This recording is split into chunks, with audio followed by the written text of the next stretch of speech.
ശ്രീധുവിന്റെ mummy വന്നിട്ട് ശ്രീധുവിന്റെ അടുത്ത് ഒരുപാട് കാര്യങ്ങൾ സംസാരിക്കുന്നുണ്ടായിരുന്നു. ശ്രീധുവിന്റെ മമ്മിക്ക് ശ്രീധു ഗെയിം കളിക്കുന്നില്ല എന്നൊരു അഭിപ്രായമാണ് അവിടെ ഉള്ളത്. ശ്രീധു നന്നായിട്ട് ഗെയിം കളിക്കുന്നില്ല, ഗെയിമിലേക്ക് നന്നായിട്ട് ഇറങ്ങുന്നില്ല, മറ്റുള്ളവരുടെ അടുത്ത് മറുപടി പറയുന്നില്ല, മറ്റുള്ളവരുമായി കൂടുതൽ മിങ്കിൾ ചെയ്യുന്നില്ല എന്നൊക്കെ പറഞ്ഞുകൊണ്ട് ഒരുപാട് പരാതികളാണ് ശ്രീധുവിന്റെ മമ്മി അവിടെ എടുത്തെടുത്ത് പറഞ്ഞത്. പക്ഷെ അക്കൂട്ടത്തിൽ ഉദാഹരണത്തിന് ഒരാളെ പറഞ്ഞു. അവിടെ പറഞ്ഞത് ജിൻഡോയെ കുറിച്ചാണ്. ജിൻഡോ നല്ല ഗെയിമർ എന്നൊരു വാചകമാണ് അവിടെ പറഞ്ഞത് മമ്മി. അപ്പൊ അത് കേട്ട വഴിക്ക് ശ്രീധു ചോദിക്കുന്നുണ്ട്, ജിൻഡോ ചേട്ടൻ നല്ല ഗെയിമറോ, കുറേ നോണ പറയും, അതാണ് ഗെയിം എന്ന് ചോദിക്കുന്നുണ്ട് അവിടെ ശ്രീധു.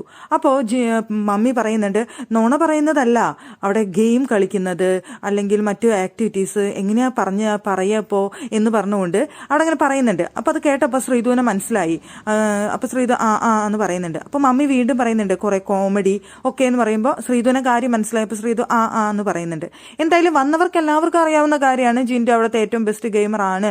അവിടെ ഇപ്പോൾ ഏറ്റവും കൂടുതൽ ഫാൻ സപ്പോർട്ട് ഉള്ള ഒരു മത്സരാർത്ഥി എന്ന് പറയുന്നത് ജിൻഡോ ആണെന്ന് എല്ലാവർക്കും അറിയാവുന്ന കാര്യമാണ്. പക്ഷേ മമ്മി അവിടെ ശരിക്കും ശ്രീധുവിനെ ക്ലൂ ഇട്ട് കൊടുത്തു. ജിൻഡോയാണ് ഇവിടുത്തെ ബെസ്റ്റ് ഗെയിമർ എന്നുള്ള ക്ലൂ അവിടെ ശ്രീധുവിനെ കൊടുത്തിരിക്കുകയാണ്. ബാക്കി ആരും വീട്ടിൽ നിന്ന് വന്നവരെ അങ്ങനെ ഒരു ക്ലൂ കൊടുത്തിരുന്നില്ല. പക്ഷേ ശ്രീധുവിനോട് കൃത്യമായി ക്ലൂ കിട്ടിയിരിക്കുകയാണ്. ആ വീട്ടിൽ ഏറ്റവും നന്നായിട്ട് ഗെയിം കളിക്കുന്ന വ്യക്തി അല്ലെങ്കിൽ ഏറ്റവും കൂടുതൽ ഫാൻ സപ്പോർട്ട് ഉള്ള വ്യക്തി അവിടെ ജിൻഡോ ആണെന്നുള്ള ക്ലൂ ശ്രീധുവിന് കൊടുത്തിരിക്കുകയാണ്.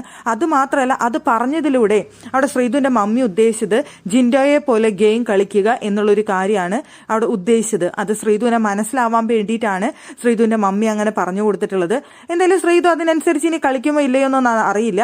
പക്ഷേ ശ്രീധു ഭയങ്കരമായിട്ട് റിയാക്ട് ചെയ്തിട്ട് ഭയങ്കര ഓവർ എക്സ്പ്രഷനും ഓവറായിട്ട് അതിലേക്ക് ഇൻവോൾവ് ആവാനുള്ള ഒരു ശ്രമമാണെന്ന് തോന്നി. അതിനുശേഷം വന്നിട്ടുള്ള അവിടെ പാത്രം കഴുകൽ ടാസ്ക് വന്ന സമയത്ത് അതിനുള്ള ഒരു ശ്രമം മാറ്റത്തിനുള്ള ശ്രമം ശ്രീധു തുടങ്ങിയതായിട്ട് നമുക്ക് അവിടെ ഫീൽ ചെയ്തു.